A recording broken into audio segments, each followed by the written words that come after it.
we had gone through 6 verses of Laghu Vakya Vritti, and to sum them all up, the teacher indicated to us the pure consciousness, the Shuddha Bodha, which we are all. And as a contrast to that, we have the reflected consciousness, the Chidabhasa. It comes into existence because in front of the pure consciousness, there is a reflecting medium. The reflecting medium, the teacher calls it as Buddhi, intellect, but actually it's mind and intellect. Both of them are one and the same. Mind and intellect are functional names of the same equipment, the inner equipment in us. So when the pure consciousness sees in front of it that a reflecting medium called the mind intellect, called the Buddhi, it gets reflected in it. And that reflected consciousness has got all the characteristics of the pure consciousness. And what are the characteristics of the pure consciousness?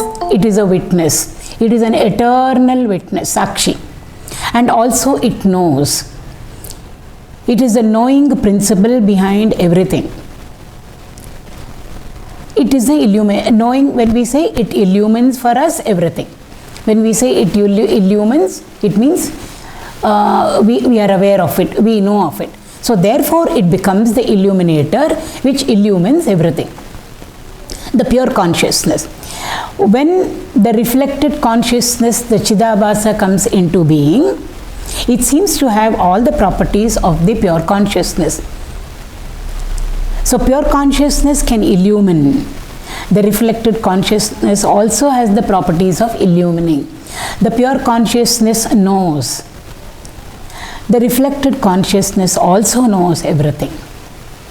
So therefore it seems like the properties have been handed over. And this reflected consciousness is what we call as a Karta, Bhokta, the doer, the enjoyer, the individual, the Jivatma, the small I.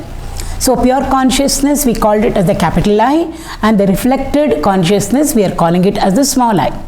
So small I has got all the properties, characteristics of capital I. And to make it clear to us, the teacher gave us an example in the 6th shloka. He said, just as the heating aspect of fire is handed over to water, heat is not an integral part of water, whereas heat is an integral aspect. Heat is the dharma of fire. But when both of them come together, when we boil water or when water is brought in contact with fire, fire hands over its property of heating to the water. Therefore the water becomes hot, and not only it becomes hot, it is capable of doing whatever fire can do. So fire burns. Boiling water also burns. Under normal conditions, water will never burn. But now it has picked up the qualities of fire, and therefore since fire burns and since the properties of fire has come to water, water also can burn. So it does exactly what fire can do. So with this as an example, we are able to understand now that the reflected consciousness also can function in a similar way like the pure consciousness. So now there seem to be 2 I's. We seem to be 2. One is the capital I and one is the small I. Small I we are all very familiar with. We are that. The teacher told us that is what enters into transaction, enters into vyavahara, enters and therefore all life's experiences are all for the reflected consciousness. It is for the Jivatma, far removed from Paramatma, from Shuddha Bodha. The pure consciousness has got nothing to do with whatever is happening at the level of the reflected consciousness and beyond it and further in front of it. So now which is real, we would like to know. Am I the capital I or am I the small I? Am I pure consciousness, the Shuddha Bodha, or am I the reflected consciousness? That is the question for all. Then the teacher told us to investigate. And he told, first of all, we should be very clear that there are two aspects of us. There is a capital I and there is a small I. So we should be convinced of that. So therefore, first will be Shravana, listening, then we have to do our own reflection, and then only we need to sit down and become convinced of it in our seat of contemplation. Therefore, the teacher said, with great effort, learn to distinguish between the two. Learn to separate the two out. Because right now, we don't seem to have a possibility of that two factor. We are one, and what are we? We are the Karta, we are the Bhokta, we are a doer, we are an enjoyer, we are an individual. And that individual is that small I. So therefore, but the teacher says, no, far removed from small I is capital I, and that is what you are essentially. So therefore, we must, he says, with great effort, put in lot of prayatna and the effort, and then learn to distinguish between the two, the real and the unreal. So how to find out which is real? It's simple, the teacher told us. What is real should always be there, available for us, whether we are able to experience it or not. But the real factor should be there. It can never ever go into non-existence. If that factor, if we go into non-existence, then that means we are not there. It's as simple as that. Are we at any point of time not there? We are there. We may not be aware. In our deep sleep, we are not aware of ourselves. But the fact remains that we are there. So therefore, the teacher took us through all the three states. Our waking, our dream, and our deep sleep state. And he said, see if pure consciousness is there in all the three states. See if the reflected consciousness is available in all the three states. So he picked up reflected consciousness and he said it is there in the waking state, it is there in the dream state. In the waking, it is doing vyavahar in the external world. In the dream state, it is doing vyavahar in the inner world. Therefore, it is available only in these two states. What about the third deep sleep state? In the third state, the mind and the intellect go off to rest. They are not available. In that state, our equipment, the inner subtle equipment, are not available for vyavahar, for transaction. They've gone off to total rest, which means the reflecting medium itself is not there. When the mirror is not there, where will the image be? So therefore, in the deep sleep, reflected consciousness is not available at all. That means it can't be real. Because if we are the reflected consciousness, we should be there, even in the deep sleep. How can at any point of time we go into non-existence? It's absurd. But the reflected consciousness is available only in two states. Therefore, the teacher says it is not real. It only comes and goes. It's there in two states, in the third it disappears. Again it comes back. When we get up from sleep, it is there for us. Therefore, it is not real. It is not really you or the I, we, individual, each one of us. What about the deep sleep state? The teacher says, in deep sleep, when the mind and intellect have gone off to rest, and when the reflected consciousness is not there, pure consciousness alone is there. What is it doing? It can't get reflected because the mind is not there, but there is another third, more subtler equipment just behind, just in front of it. Gross body is not available in deep sleep. Subtle body is also not available in for us in deep sleep. But the Karana Sharira, that which is Ajnanamayam, that I do not know, that is available for the pure consciousness. Pure consciousness cannot get reflected in this Ajnanamaya Karana Sharira because it is nothing but darkness. We know black can never reflect, but it is there, and therefore it is illumining. Pure consciousness is illumining the Ajnanamaya Karana Sharira. It is there. So, pure consciousness alone, the Shuddha Bodha alone is available in all the three states. Therefore, it is real. And therefore, you are that, is what the teacher is trying to tell us. So he has convinced us that that pure consciousness alone is in the deep sleep. What about the waking state and the dream state? Waking and dream, we consider them as the same. Waking state is supposed to be a long dream. It's only the area of transaction is different. One is external, one is internal. So therefore, in the waking, he deals with the waking world. In the waking world, yes, the teacher told us, we can experience the pure consciousness, the Shuddha Bodha. It is possible. When is it possible, sir? He says, when you get into the Tushni Bhava. There are absolutely no agitations, absolutely no thoughts in us. When the inner equipment in us is totally devoid of all thoughts. The mental lake. The is the word used over here. Mind, intellect. It's like a big lake. When there are no ripples, when there are no waves, reflection can be seen very clearly there. When the thoughts are rising in it, it's like waves. So if we can get our inner equipment into a state devoid of all thoughts, the teacher says pure consciousness can be experienced. Pure consciousness will even illumine that no thought state, is what he says over. So it is possible for us to experience the pure consciousness or the Shuddha Bodha even in the waking state, provided we can get into that state of no thought. In the deep sleep state, there are no thoughts at all.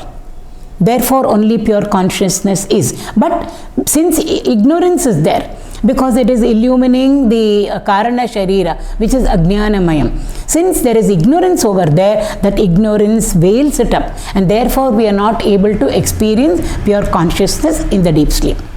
Therefore we say, I do not know. But we were very close to that,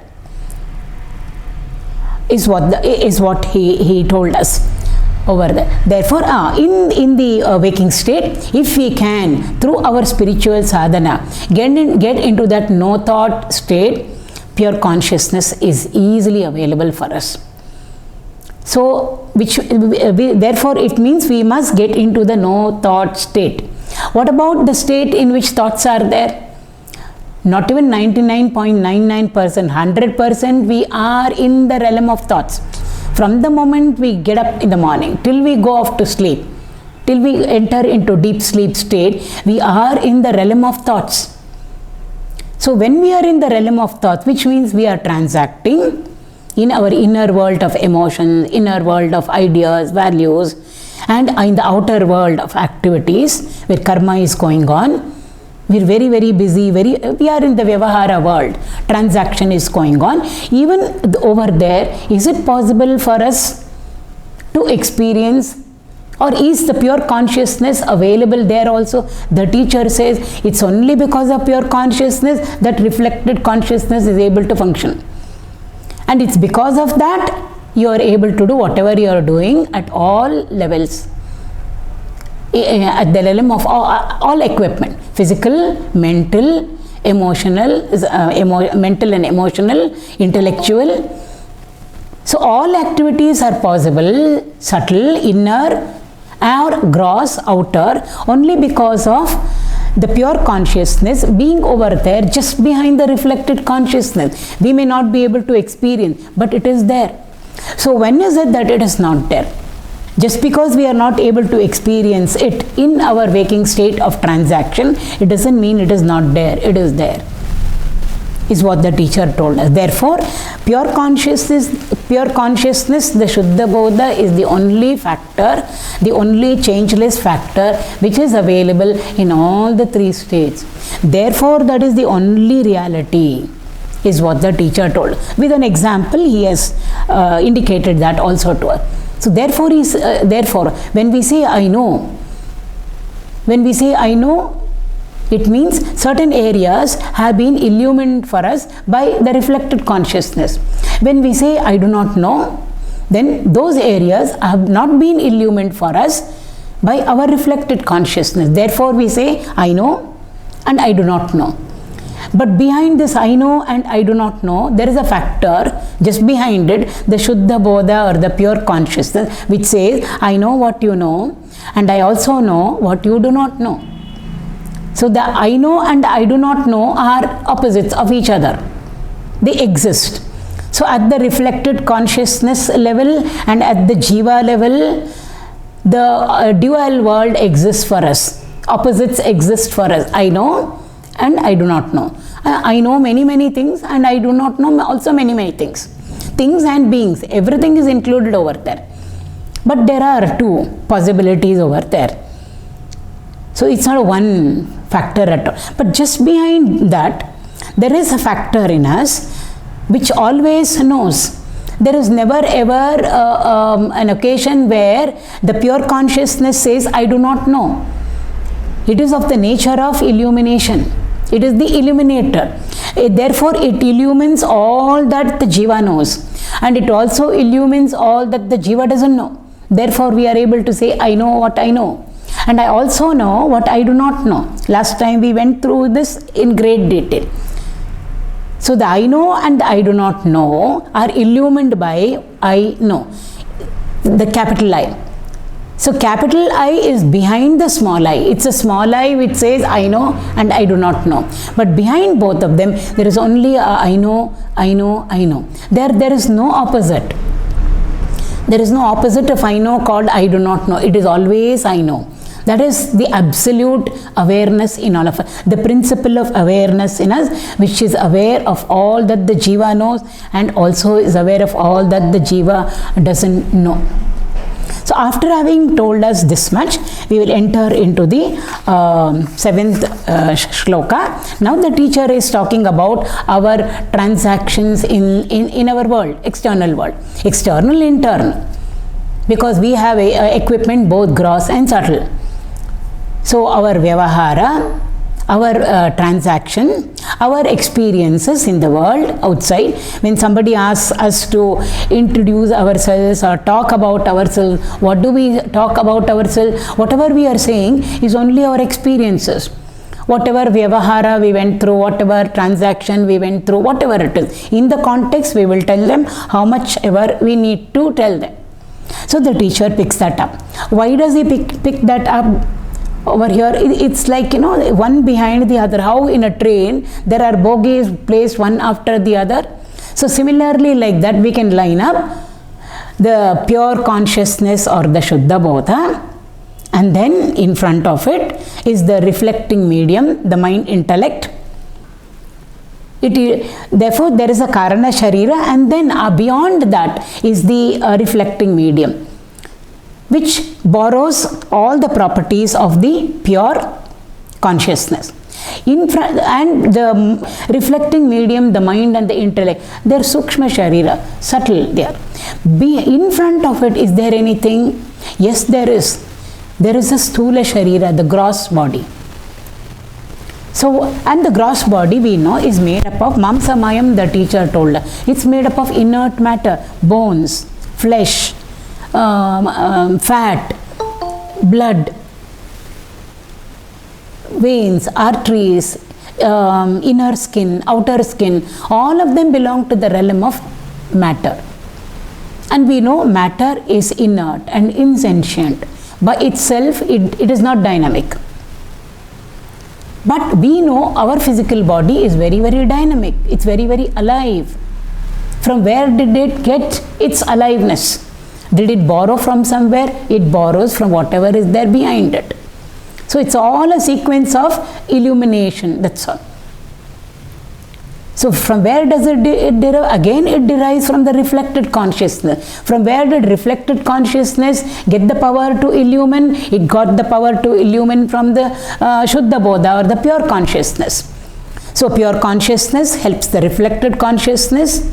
And therefore it's capable of knowing and illumining, and it in turn illumines for us the gross equipment, which is the outermost equipment for us, the physical body.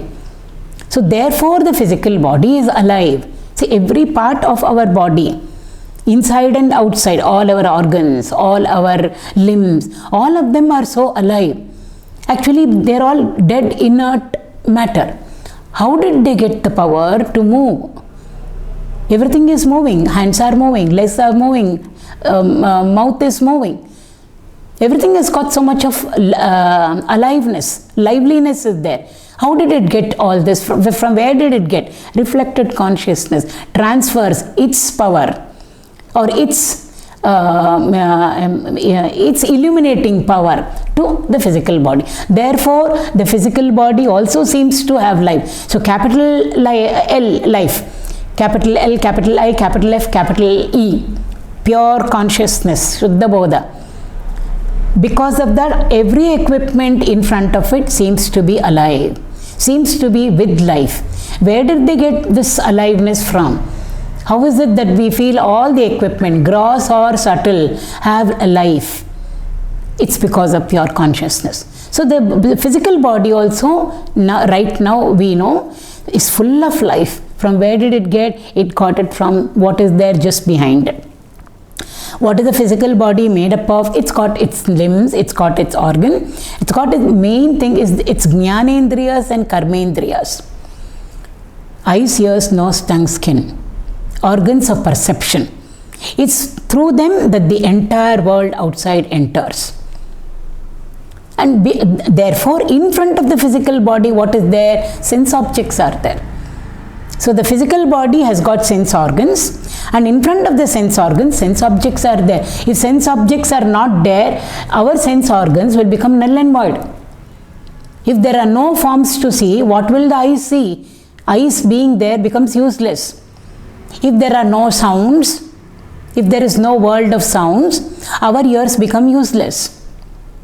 If there are no smells, our nose is useless.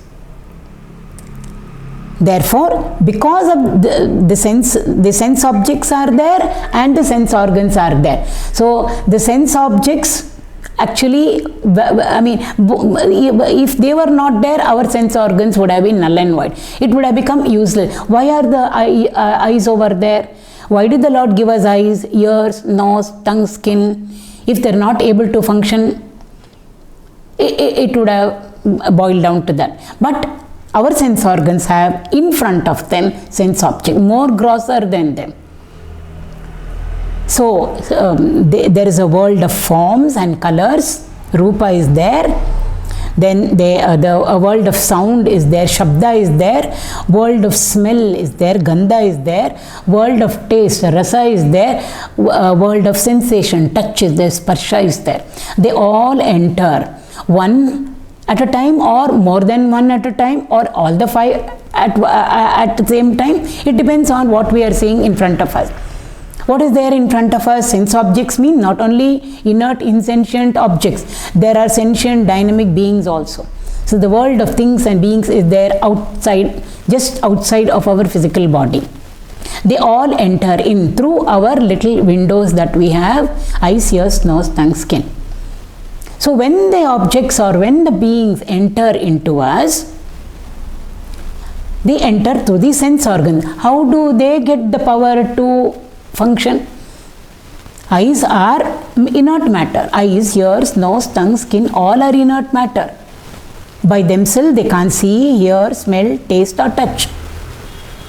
How did they get the capacity to see, to hear, to smell, to taste, to touch? Behind the eye, there should be the power of vision. Then only it can see, which means eyes have got deep capacity to illumine the entire world of forms and colors. The ears must have the capacity of audition, power of audition. Means there must be some factor to illumine the ears. Only then it can in turn illumine the world of sounds. Only then reports can come to us. From outside we receive, then we respond or we react. But first we should get it into us. So therefore, again, at every step, the knowing gets handed over, or the illuminating factor gets, as it were, transferred onto the next step. So the eyes, ears, nose, tongue, skin are all able to illumine their respective worlds of forms and color, sound, etc., etc. Only from where did they get their capacity? They got the capacity from the reflected consciousness just behind it. And where did it get where did the reflected consciousness get its capacity to illumine and to know? Because of the pure consciousness behind it. So therefore the eyes are able to see, hear, smell, taste, touch. They all enter in, because there is a power over there in our sense organs. The power of vision, the power of audition, the power of taste. It knows. The eyes know what it is saying. The ears know, recognize the sound. The tongue is able to recognize the taste. So there must be a factor which knows all these things. How did these sense organs, which belong to the realm of matter, get these power? They got it from what is there just behind them. So actually it's a very complex, complicated process, but it all happens in seconds, not even in minutes. So we fail to recognize it. So many events are happening in our life, small little incidents. Every second something is happening. In that every second all these things are happening. So therefore the sense organs register, form, etc. That is what the 7th shloka is telling us. It says, Rupadau gunadoshadi vikalpa buddhigha kriyaha ta kriya vishayai sardam basayanti chitir mata. So rupadau, rupa, etc. Rupa means form, etc. The form through the eyes, sound through the ears, etc. So all the sense stimuli, all of them, the teacher says over here, when they are entering into us, why do not they enter into us as they are? Whatever we see, whether we see a thing or whether we see a person over there, the thing or the person should just enter into us as the thing is or as the person is. But that doesn't happen. As we are receiving from the world outside information about the object or information about a person, there is a Karana Sharira just behind our reflecting medium, just behind the mind and the intellect. The even more subtler Sharira in us. The causal, the Karana Sharira. What has it got in it? It's got all our samskaras stored in it. These samskaras don't keep quiet. What do? They immediately, like I said, they're all connected very beautifully. They're all very beautifully aligned. Immediately they come into play, our samskaras. And what do? When a report of a thing, of an object is coming in, when a report of a person is entering into us through our avenues, our sense organs, our samskaras will immediately color them, contaminate them with gunas. What are the guna? Guna dosha, the teacher says over here. Our samskaras, whatever we have brought, can be categorized only into two. It is raga or it is dvesha. There is no third. Some say indifference also. So either it is raga or it is dvesha. I like or I don't like. In that I like, there are so many categories and there are levels of liking also. Similarly, in the dvesha, I don't like, I hate. It is not conducive for me. This is conducive for me. There also there are levels. I don't like this little bit. This I totally hate. 100%, 5%. Gradations are there in both of them. So raga is there, dvesha is there. Conducive aspect is there, not conducive aspect also is there. These come and color the reports that are coming in. So when an object enters into us, the whole object can't enter into us. Supposing we are seeing a table or a chair, the table and the chair cannot enter into us. We are seeing a person. The person doesn't enter into us that way. But still, we carry the person in our mind. We have thoughts of our friend. Similarly, we have thoughts of our enemy also. We have thoughts of the table, of the chair, of everything around us and about us. So the object exists in us in a subtle form. In what subtle form? In the form of thoughts. I have thoughts of all the things. So in our home, yes, I know how the table looks like, how the chair looks like in our house. We all know how our house looks like. The whole house is not sitting inside as the gross house. A thought of the house is there in us. So if there is an external world out there with gross objects, gross things and being, equivalent to that almost is an internal world over there, full of thoughts, ideas of whatever is there in the gross world is there inside us also. So anything that enters into us, it enters in the form of a thought and it stays in us. We can choose to immediately cut it down, or we can choose to maintain it, or we can have a positive attitude towards that or a negative attitude. How does that come? Because of our samskara. So we never see the world. Masters very beautifully say, we never see the world as it is, as the Lord has made it. So the Lord has never made an ugly world for us, because He is Satchit Anand Satyam Shivam Sundaram He is. From Sundara, how can ugly ever come out? It can't come out. But when we see ugliness, when we see the opposite of beauty, it is because of our own samskaras. When anything is entering into us, it gets distorted. Why? Because of our samskaras. If the samskaras were not there, we would have seen the world as it is. Therefore, they see the world as it is. Our masters, men of realization, they see the world as it is. They are also living in the same world that we are living in. So if we say a corrupt world, they are also living in a corrupt world. If we say there are people like this, both good people, bad people, they are also in that world only. But they see the world as it is. We don't see the world as it is. World means things and beings, everything put together.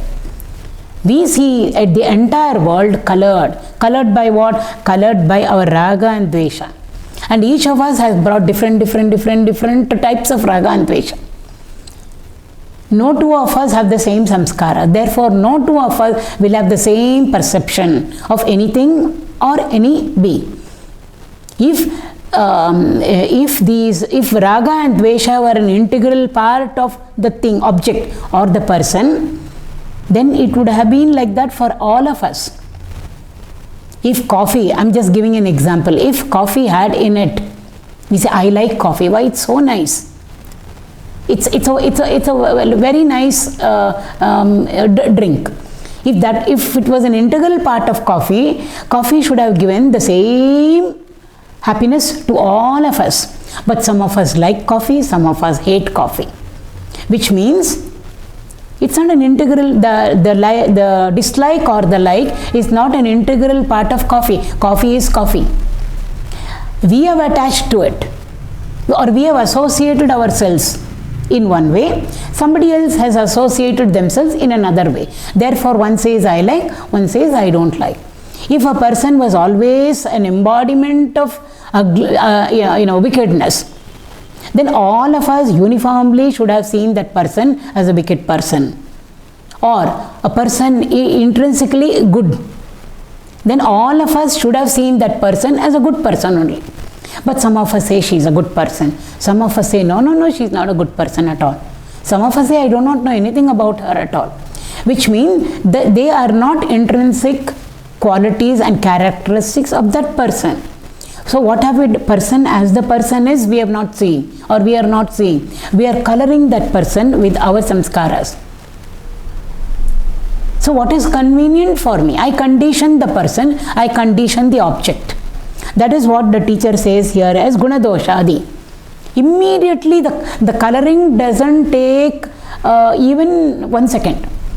As the reports are coming in, immediately the coloring is simultaneously taking place. Therefore, immediately we say, open our mouth and say, I like it, or I don't like it. I like this person, I don't like that person. So the like and the dislike is not in the person. It's in us. Therefore, whom I like, she may dislike. And the other way around also is. We may like coffee and other things. Somebody may dislike it. So therefore it is not in the object. Therefore none of us are approaching the world as it is. Take it for what it is, we don't. Therefore we like, some of us like and some of us don't like. So the whole thing for us is divided into two worlds. Instead of having one world in which we are all interacting with, we are actually interacting in two worlds. My world of likes, which is conducive to me, and my world of dislikes, which is not conducive to me. So the whole world of things and beings out there, we have put it into two worlds. And that's where all the problems come. Because what happens then? We are running behind what we like. And when we run behind what we like, it looks like what we like is running away from us. That's how it is. And we are running away from what we don't like. I don't like this, I don't like this, I'm moving away from it. And the irony is, what we don't like seems to be following us. So there's a marathon race over there. What we like is moving away from us, we are running behind it. We are moving away from what we don't like, but what we don't like is coming behind us. This is what is called a samsara, exhaustion. Why? It's a race. Literally we are not running, but it is a race that is going on mentally in us. And it's not one or two. Every moment is a mini race for us. And each one of them is very, very exhausting. That is why we say I'm exhausted. You've not even gone out of the house and even walked a few yards. How is it that you are exhausted? Because of the mental race inside us. So that's what the teacher is saying over here, Rupa, etc. He says, when things and objects and beings enter into us, why? Because it is there. Sense objects are there, right in front of the sense organ. Sense organs have the capacity to illumine the sense objects in front of them. How did they get their capacity? There, just behind it is the mind intellect, the reflected consciousness. How did it get its power to illumine? Ability to illumine? There, just behind it is the pure consciousness. The teacher is trying to put all these things so beautifully in front of us so that we will know what to do in our seat of meditation and what exactly is happening during our transactions. Even one moment we are not in rest in our waking world because of this race going on. So he is putting everything in front of us. So that the moment objects and beings enter into us, Vishaya Vastus we say, Vastu means people also included in it, beings also included. When they enter through the sense organs and they come up to the realm of the mind, all the objects and the beings over there have become thoughts in us. So whatever we saw outside, whether they are things or whether they are beings, they are all within us, alive in us. In what? In thought form. And that thought form is colored. Is colored by what? It's colored by raga and dvesha. So therefore our friend exists inside us, in our mind, in a thought form, and we have colored it and therefore we address her as a friend. Somebody else has also entered into us in the thought form, but we have colored that person as our enemy. Why? Because of dvesha. For whatever reasons we have brought everything. So instead of seeing the world as it is, we are seeing the world as our samskaras want us to see, vasanas in us. Why is it? Because of sheer ignorance. If we knew that we shouldn't be coloring it all and we should see the world as it is, as the Lord has made it, then we would have all been in that realized state. But that's not the case. Therefore the teacher says, Vikalpa, Buddhiga, Kriyaha. All these things that are happening, where this coloring is constantly going on, and therefore constantly we are either in a state of appreciation or we are in a state of depreciation. We are in a state of mood of I like, or we are in a mood of I don't like. Either we are in a mood of going towards it or moving away from it. All these activities, he says over here, are all activities of the mind. Then the mind makes the body do whatever it wants it to do. So first we receive from the world outside, then we respond to the world outside. He says all these are activities of the mind. So he's telling us to analyze and dissect everything very, very, it's a fine, super dissection that we have to do within ourselves.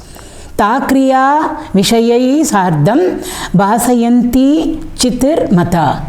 So therefore all this that is happening, which we have said, we had put them all one in front of the other, or from that side one behind the other, all of them the teacher says, including the Vishaya Vastus outside, all of them he says, who is illumining everything for us? What is that factor in us that makes us know whatever we are knowing? Even the object over there should be illumined. Supposing an object is there in a dark room, then also we can't see it. Object is there, but for us it doesn't exist. Why? It's not illumined by light. Now even in daylight, how many times we say, she was coming in front of you, your friend. You were seeing her, eyes were open. You didn't recognize her? No, I didn't recognize her. Why? I was thinking of something else.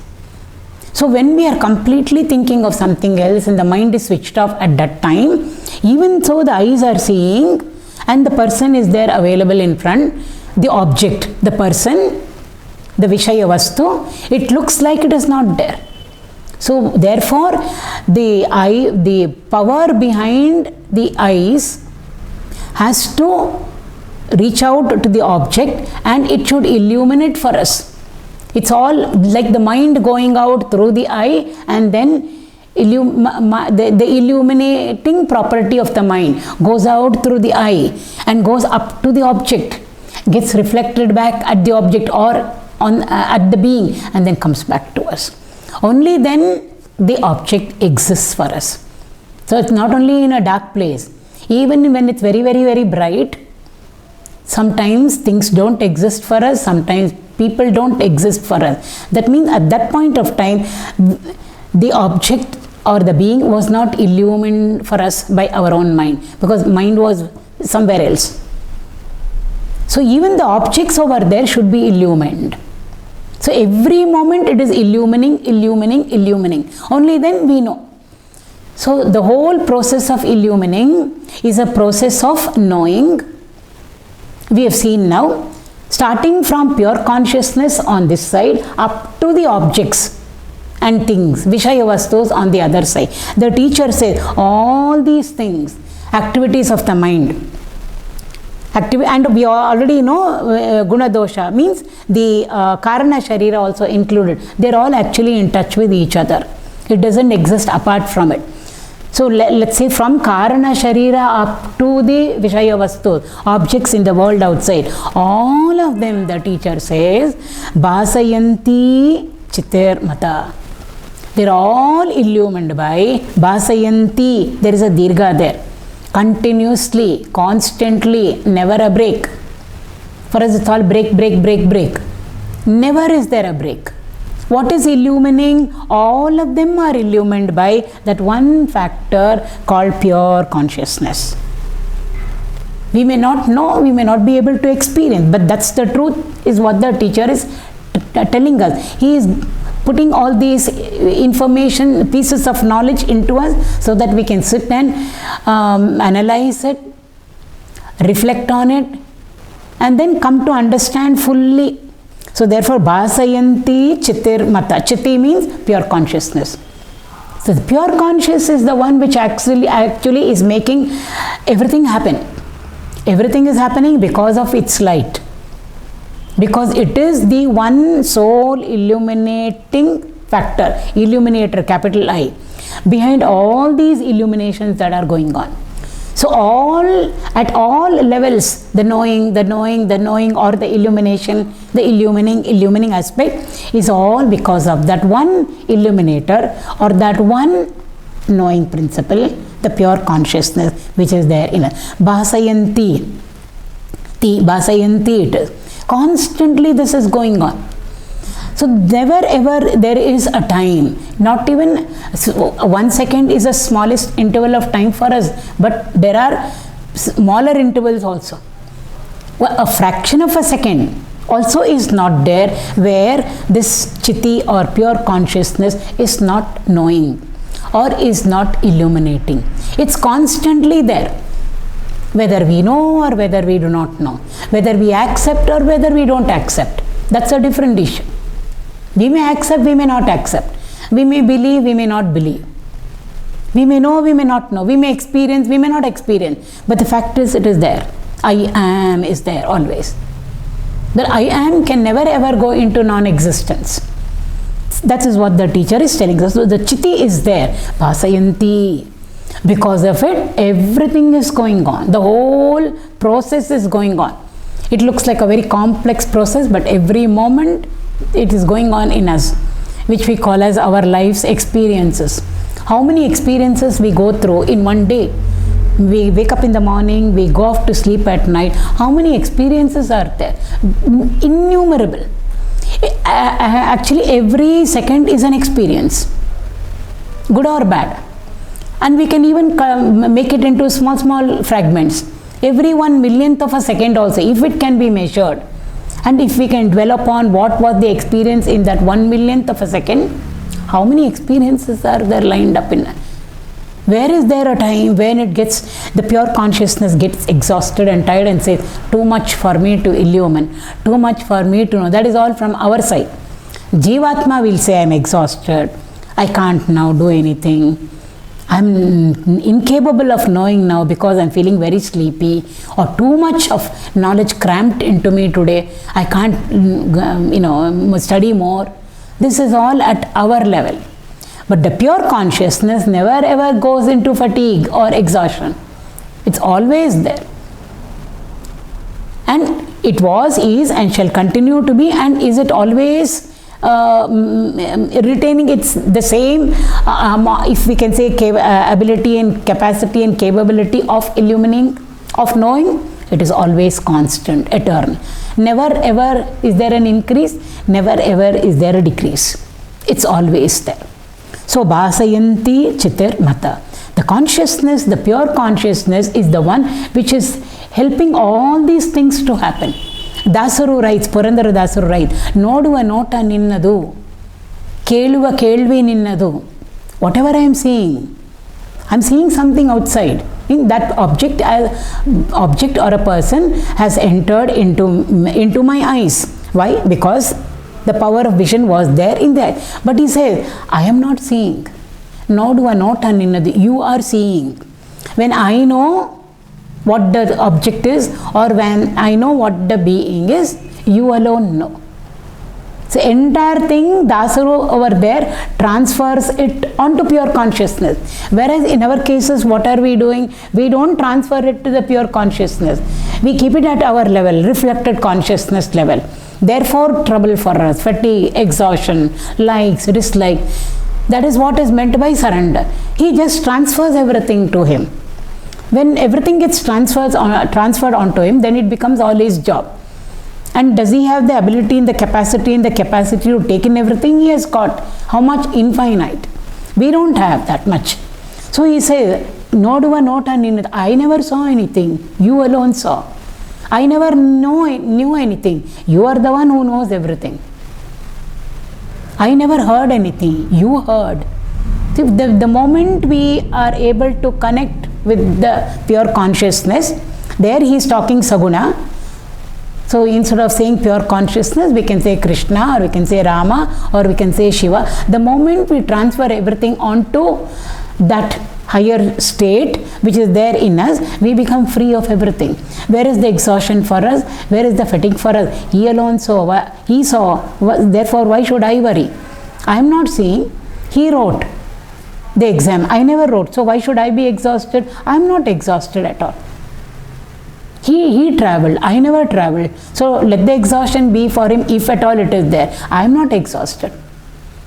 How our masters just are able to just it happens spontaneously, instantaneously, effortlessly in the case of our masters, because they have experienced that higher state. So therefore, transfer it on to him. So therefore, he alone is the one. The pure consciousness alone is the one which is knowing everything, which is illumining everything. Whatever be the transaction, whatever be the vyavahara we are doing, whatever be our experience, good or bad, materialistic or spiritual, whatever it is only he. Now, if that is the case, then we immediately feel, then he must be. See, he is the one who is seeing. He is the one who is hearing, smelling, tasting, touching. So he is doing karma. I am not the doer, he is the doer. What about the karma phala? Then it must be catching hold of him also. Will he be subjected to the after effects of the seeing, hearing, smelling, tasting, touching? Just as when we do it, when the small I does it, then whatever karma we do, whatever activities we do, immediately the karma phala comes to us, the merits, the demerits, the shubha phala, ashubha phala, because of which we were told earlier, I think in the second shloka, we have to come and go, second or the third shloka, third I think, we have to come and go, we get caught in this wheel of birth and death. Does that happen to him also? No, the teacher is saying over here in the next shloka, Rupacha guna doshabhyam vivikta kevala chitihi saivanu vartate rupa rasadinam vikalpane. So over here, completely vivikta, kevala means one and one alone. That's how the kaivalya pada, one without a second, one absolute oneness state, if we may say so, is the meaning of keval. Chitihi means pure consciousness. Or this pure consciousness is one without a second, completely far removed from whatever is happening on the other side. Nothing can ever touch it. Nothing can ever contaminate whatever is happening on the other side. So the pure consciousness is there, the samskaras are there. Are the samskaras for pure consciousness? No. None of our samskaras, raga, dvesha, can ever touch the pure consciousness in us. Then we have the reflected consciousness, the mind and the intellect. Then we have our physical body, grossest. Then we have the sense objects in front of it, and then we know all the transactions that take place, all our life's experience. All of them are only up to the reflected consciousness. They can't touch him at all. He is far removed, far beyond all these things, is what the teacher is telling him. This chitihi, this pure consciousness, is totally distinct from, free from all the qualities, the guna, means guna, both raga and dvesha, which are related to, which are associated with the entire world of things and beings. So whatever we do, no karma can ever touch him. The Lord tells us in the Bhagavad Gita, I never ever do anything. No karma can touch. I don't do anything. I am a non-performer, he says. From one standpoint. From another standpoint, he alone performs. So first let us go into that level. He alone is performing, not me. Then he will take us to a higher state and say, I don't perform anything at all. So they're all levels over there. So therefore any karma that we do can never ever touch him. He says, I don't do anything. I sit. Udasinavad asinaha, 9th chapter I think. I just sit there. I stay there like an indifferent person. It's not our type indifference. Ours is passive indifference. Indifference means sakshi, that's all. He's just there, silent, lending his illuminating power to whatever is happening in front. He never supports anything. He never says don't do anything. It's for the reflected consciousness to do or not to do, or to do good or to do bad, because it has brought its prarabdha. Prarabdha is not for him. So therefore nothing can ever, so no karma can touch. I don't know anything, he says. But in my presence, everything functions. In his presence, everything functions. Our subtle body, our gross body, everything is functioning. And therefore we have our life full of rich experiences only because that factor called pure consciousness is there in all of us. But does he also partake of everything? No, he doesn't partake of anything at all, is what the teacher is saying over here. Distinct from, far removed from. All of this that is happening is the pure consciousness. It is just over there. What does it do? Saivanu vartate rupa rasadina vikalpane. All these vikalpas that are going on. Whatever is happening, our life is bubbling with activities. Whatever is happening, through and through and through and through, he is just silently illuminating it all. There is no an instance or a second where he is not illuminating it. There is no even a millionth of a second where he is not a witness to it, where he is not illuminating anything. That is why we say he knows. He knows everything. We say Bhagavan is Sakshi, he is the illuminator of everything, he is a witness of everything. We are told in the Puranas, we are told in our scriptures that Bhagavan is Sakshi or witness. He sees everything. Why? He is all pervading. Everything he sees, everything he knows. We say it and then do things thinking that he is not seeing anything. That's called hypocrisy. If we were really sure and convinced that he is seeing everything, that is a witness for everything, most of the wrong things that we are doing we will automatically drop. But we don't. So there is an actual me in us and then an ideal me in us. The ideal me knows that Bhagavan is all pervading, he is Sarva Sakshi, he is seeing everything, outside what is happening and inside also what is happening. But still we do exactly the opposite. Which means we are not convinced that he is seeing, he is the witness. Because if we were convinced, many things we will not do. Why? He is seeing, Lord is seeing everything. Lord is observing, Lord is watching over everything. So there is no point of time where the Lord is not watching. There is no point of time where he is not illuminating. There is no point of time where he is not knowing. He is knowing everything. Oh, this thought came to me. I don't want to tell anybody. We can say. So nobody else will know about it. But he knows. In fact, he illumined the thought for us also. Thoughts are also inert, subtle matter. Thoughts are matter, subtle matter it is. So how are we aware of the thought of anything? It's so powerful in us, the thought, it's full of life. One thought can make our life or break our lives. Where did it get its power from? We say, I am so tempted. Temptation is nothing but a powerful thought in us. I do not know how to overcome it. It's so powerful. It's got lots of dynamism. Where did that thought get its power from? Who illumined it and gave it life? Supported it. Pure consciousness alone supported it. Not that it wants us to do wrong thing. We are doing the wrong things or the right things because of our samskaras. Whatever be the samskaras, Bhagavan faithfully illumines everything for us. Real democracy, he just illumines it for us. Therefore, we have a little bit of a choice over there. Purushartha, therefore, will come in. This is a beautiful story of Kanakadasaru. He belonged to the scheduled tribe, Kuruba community. And his guru, Vyasatirtha, all contemporaries, Purandaradasaru, Purandaradasaru, Kanakadasaru, Vyasatirtha, Vyasarayuru. So Vyasarayuru was the guru for both Purandaradasaru, Kanakadasaru, many of them. So many of the students over there, Shishyas, felt that the guru was giving lot of importance to Kanakadasaru. Partiality the guru is doing, showing him so much of love and affection, compassion. From their drushti, their raga dvesha is coloring their mind what to. Guru is equally available for everybody. We see it like this because we are like that.